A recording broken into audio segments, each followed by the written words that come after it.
Happy Friday. It seemed to freeze there for a minute. I know not many people are going to be on a Friday evening, but I was going to do this tomorrow morning. Considering my Saturday mornings are insane with everyone's check-ins, it will be too stressful to do it tomorrow. So I'm going to do it now. A post I did, I think, yesterday, where I was speaking about, like, even on a ketogenic diet, you need to have somewhat of a calorie deficit. So really quick, I'm not going to keep anyone too long. Let's just look at quality over quantity in regards to a calorie deficit. And most people are after fat loss. Most people are. Even the people that want support with their health, they generally want some sort of fat loss, or they need to lose some body fat to optimize their health. So no matter what kind of approach you're taking to lose body fat, you need to be in somewhat of a calorie deficit.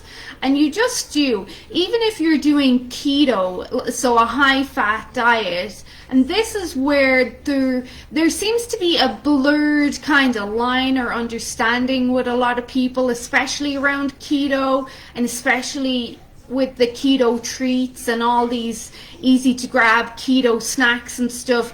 There seems to have been miscommunication somewhere. People have not quite understood this aspect of it, especially when it comes to being in a calorie deficit.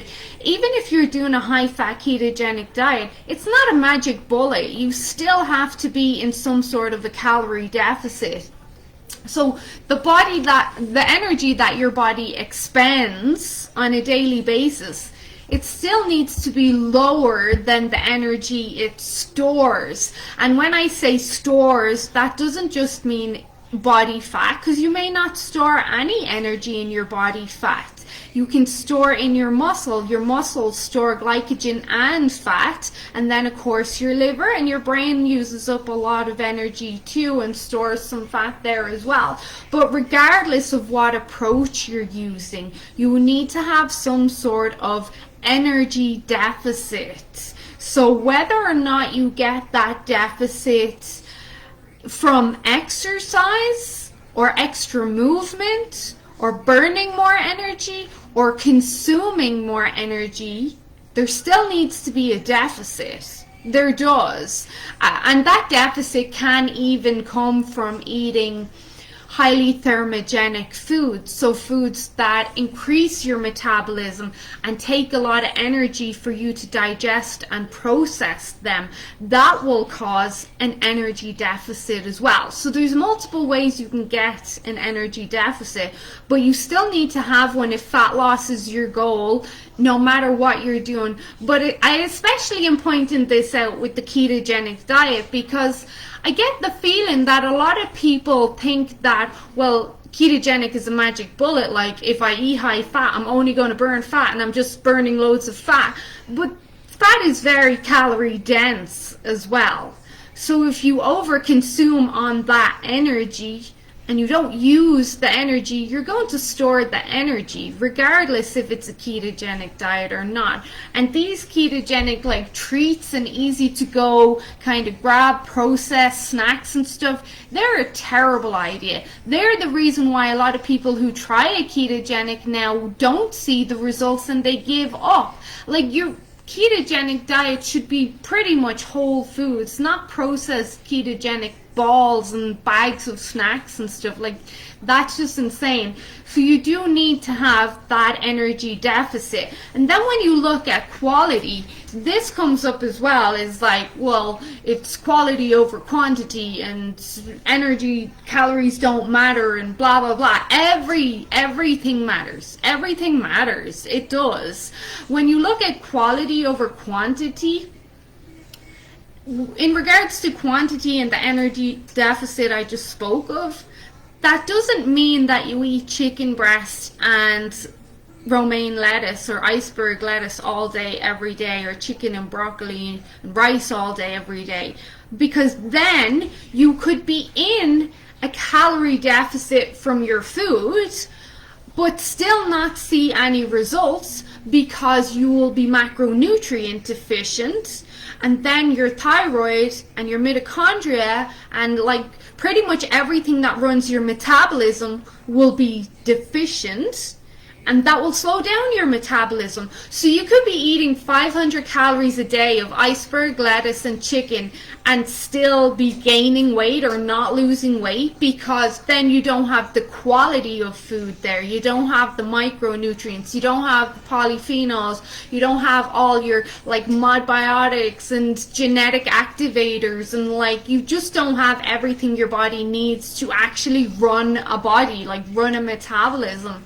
So the calorie deficit's important. No matter what you do, there has to be a calorie deficit. If you're working with a good practitioner, they'll be able to manipulate it so you don't feel like you're consuming less. Like you'll be getting a lot of nutrition and the food should be satisfying.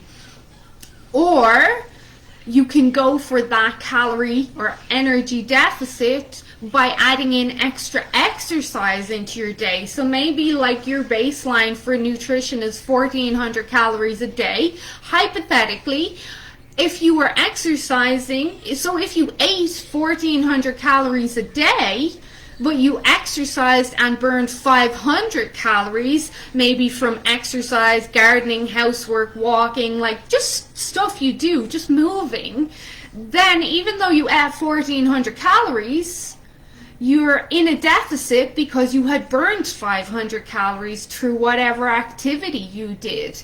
But you still need to have awareness around quality. You have to have the quality, then the quantity can be dependent on like your energy quantity.